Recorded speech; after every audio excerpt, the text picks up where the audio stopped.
Hello दोस्तों, मैं हूं आपका दोस्त आर्यन। मैं एक राइटर हूं और मैं सच्ची घटना पे आधारित कहानियां लिखता हूं। मेरे ब्लॉग में आपका स्वागत है और आज मैं सुनाने जा रहा हूं अपनी लव स्टोरी जिसका नाम है मेरा पहला प्यार। मेरा नाम आर्यन है और मुझे प्यार 18 साल के उम्र में ही हो गया था। शायद वो मेरा आखिरी प्यार भी था। यह कहानी तब की है जब मैं क्लास 12 में था। मुझे शुरुआत में प्यार के बारे में न कुछ पता था न नहीं हमें उसमें इंटरेस्ट था। मेरे सभी दोस्तों के पास गर्लफ्रेंड थी और उसमें से कुछ दोस्त मेरा मजाक भी उड़ाते थे, लेकिन मैं उनके बातों को इग्नोर कर दिया करता था क्योंकि मुझे ये सभी चीजें टाइम पास लगती थीं। वो कहते हैं न कि ऊपर वाले ने हर किसी के लिए किसी न किसी को बनाया है, शायद मेरे लिए भी उसने किसी को भेज रखा था। धीरे धीरे वक्त बीतता चला गया और मैं 12 पास कर दिल्ली आ गया अपने आगे के पढ़ाई के लिए।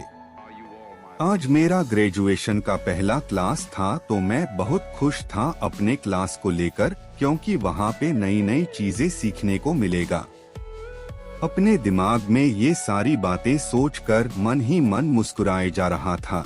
तभी सामने से आती एक खूबसूरत से लड़की से मैं टकरा गया। उसके हाथों से सारे बुक्स गिर गए। मैं सब कुछ भूलकर बस उसी को देखे जा रहा था। उसकी आंखें और उसका आवाज इतना मनमोहन थे कि मैं बस उसमें खोसा गया। तभी उसने कहा, वो हेलो, ध्यान कहाँ है, मेरा बुक उठाओ। मैंने कहा है सॉरी, वाइट स्माइलिंग फेस। उसके बाद वो क्लास में चली गई। उस वक्त पहली बार दिल में कुछ कुछ सा फील होने लगा उस अजनबी लड़की के लिए। मैं अपने क्लास में पूरा दिन उसके बारे में ही सोचता रहा। क्लास खत्म होने के बाद मैं उस लड़की से मिलने के लिए बेचैन से हो गया था। तभी वो मेरे सामने से अपने दोस्तों के साथ बात करते हुए आ रही थीं। मैंने उससे बात करना का सोचा लेकिन कर नहीं पाया। मैं मन ही मन उस लड़की को अपना दिल दे चुका था। एक दिन की बात है, मैं अपने घर से कॉलेज के लिए जा ही रहा था कि मेरी नजर उस लड़की पे पड़ी। मैं भागता हुआ उसके पास गया और मैंने उसको HII बोला। फिर कुछ देर हम दोनों में बातें हुई और हम दोनों अपने क्लास में चले आए। धीरे धीरे हम दोनों की दोस्ती प्यार में बदल गया। जब हम दोनों कॉलेज से घर जा रहे थे, बीच रास्ते में तेज बारिश होने लगा। सामने कोई घर था नहीं तो हम दोनों एक घने पेड़ के नीचे चले गए। धीरे धीरे बारिश और तेज हो गई। इससे बचने के लिए वो मेरे पास आ गई। हम दोनों एक दूसरे को बेहद करीब खड़े थे, सांसें गर्म हो गई थीं। मैं उसको किस करने वाला ही था कि वो सहम गई और वो वहां से दूर चली गई। हम दोनों के रिलेशनशिप के 2 साल हो चुके थे। मैंने उससे पूछा क्यों न हम लोग अगले साल शादी कर ले। वो बोली, मैं अपने घर पे तुम्हारे बारे में बताऊंगी। लड़का खुशी खुशी अपने घर चला जाता है। उधर लड़की के बातों को सुनकर उसे कहते हैं कि तुम उस लड़के से दूर रहेगी। लड़की कहती है, मैं उसके बिना नहीं रह सकती।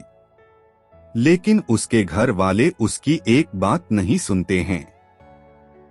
उस लड़की का फोन छीन लेते हैं और उसका कॉलेज जाना नहीं बंद कर देते हैं। लड़का उसका फोन ट्राई करता लेकिन फोन स्विच ऑफ आता। 2 दिन बीत जाने के बाद लड़का घबरा गया और उसके घर चला गया। लड़की की मम्मी से पूछने पे वो कहती हैं कि वो अपने नानी की घर चली गई हैं। सच तो ये था कि वो लड़की अभी भी घर पे ही थी। लड़का रोता हुआ घर चला जाता है। पूरा दिन उसके बारे में सोचते रहते हैं। वक्त बीतने के बाद लड़की के घर वाले उसका शादी कर देते हैं। फिर 1 साल बाद उस लड़के को एक पत्र लिखती हैं जिसमें वो अपने साथ हुए सभी बात उसको बताती हैं, लेकिन तब तक बहुत देर हो चुका था। लड़का पागलों की तरह रोना शुरू कर देता है। कहता है, मैं नहीं जीना चाहता तुम्हारे बिना। इतना कहते ही वो वहीं गिर जाता है, समाप्त। आसान नहीं होता प्यार करना, बहुत किस्मत वाले वे लोग होते हैं जिनको अपना प्यार मिल पाता है। नहीं तो पूरी जिंदगी दर्द के सिवा कुछ नहीं देती। ये मोहब्बत कैसी लगी कहानी हमें आप अपने कमेंट के माध्यम से बता सकते हैं। ऐसे ही मजेदार और दर्द भरी कहानी सुनने के लिए हमें फॉलो और कमेंट करें। आपका होस्ट आर्यन यादव।